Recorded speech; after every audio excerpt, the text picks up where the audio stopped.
I got to hang out with Guy Clark a bunch over a 20-year period, and he was an incredibly honest person, to the point where one time my friend said, in fact, it was the song I just played, Footprints in the Snow. I had just written it, and we were in Towns' hotel room at the Motel 6 in Ann Arbor, and my friend Hobart tried to, you got to play this song. And I was like, man, I don't want to do that. And Guy sat on the bed across from me and looked me right in the eye, and he said, I'm gonna call you on every bullshit line.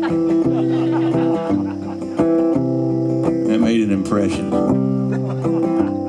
I found him to be unerringly honest, and I just love his writing because I think he's able to go places that a lot of people are afraid to go. So, sorry to do this to you folks.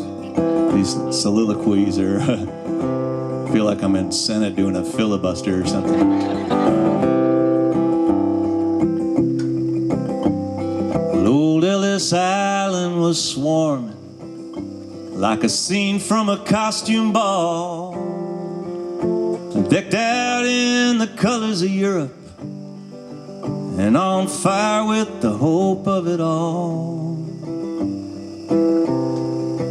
There my father's own father stood huddled with the hungry and tired and scared turn of the century pilgrims, bound by the dream that they shared.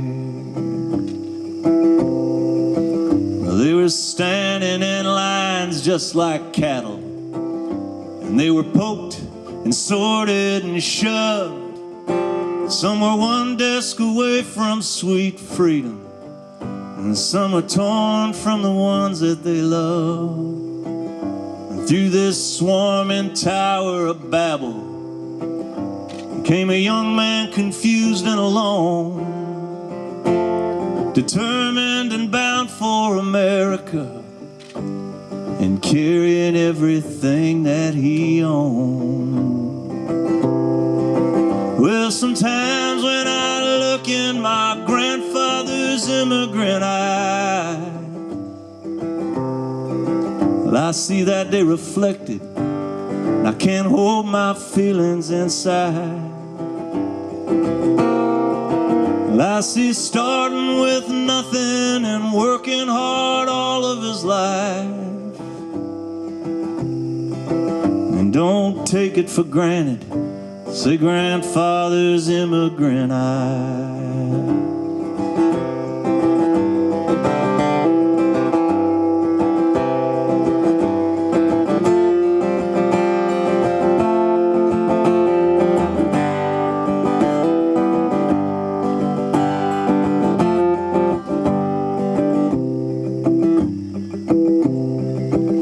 He'd smile and he'd stare out the window, but his eyes, they were still just as clear as the day he sailed into the harbor and come ashore on the Isle of Tears. Well, my grandfather's days, they were numbered, but I won't let his memory die, because he gave me the gift of this country and the look in his immigrant eye. Well, sometimes when I look in my grandfather's immigrant eye, I see that day reflected. I can't hold my feelings inside. And I see starting with nothing and working hard all of his life. And don't take it for granted, say grandfather's immigrant eyes. Don't you take it for granted, say grandfather's immigrant eyes.